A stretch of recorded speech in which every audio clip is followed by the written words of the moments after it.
Hi అండి. ఈరోజు నేను ఏం చేయబోతున్నానంటే వంకాయ బజ్జీ అంటారు ఈ కూరని. ఈ కూర పేరు వంకాయ బజ్జీ.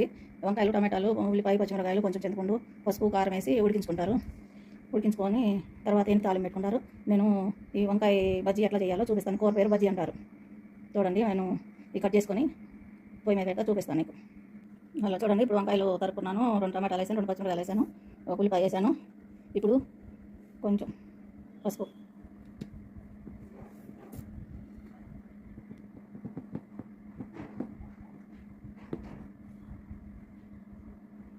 ఇప్పుడు కారం కారం కొంచెం వేసుకుంటున్నాను.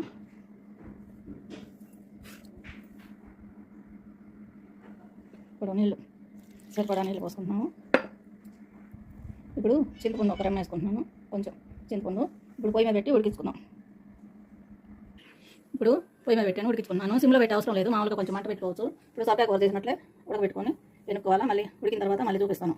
మూత పెట్టి ఇవన్నీ మూత పెట్టి ఉడికించుకుంటున్నాను, మళ్ళీ చూపిస్తాను.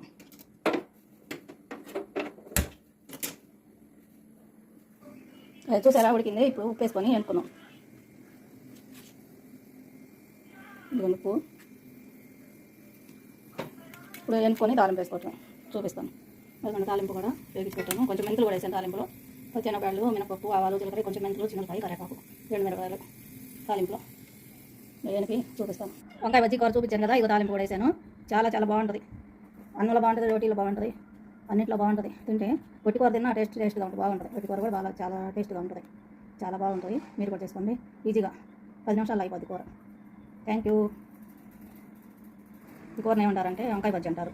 4 వంకాయలు, 2 టమాటాలు, 1 ఉల్లిపాయ, 2 పచ్చిమిరకాయలు వేసి కొంచెం ఉప్పు, కారం, కొంచెం చింతపండు వేసి ఉడికించి తర్వాత ఎనిపి తాలింపు వేసుకోవడం అంతేనో. ఈజీగా అయిపోద్ది కూర. మనం సొరకాయ కూర చేసుకున్నట్లుగానే ఈజీగా ఉంటుంది. Thank you. మీరు కూడా చేసుకుంటారని ఆశిస్తున్నాను. Thank you.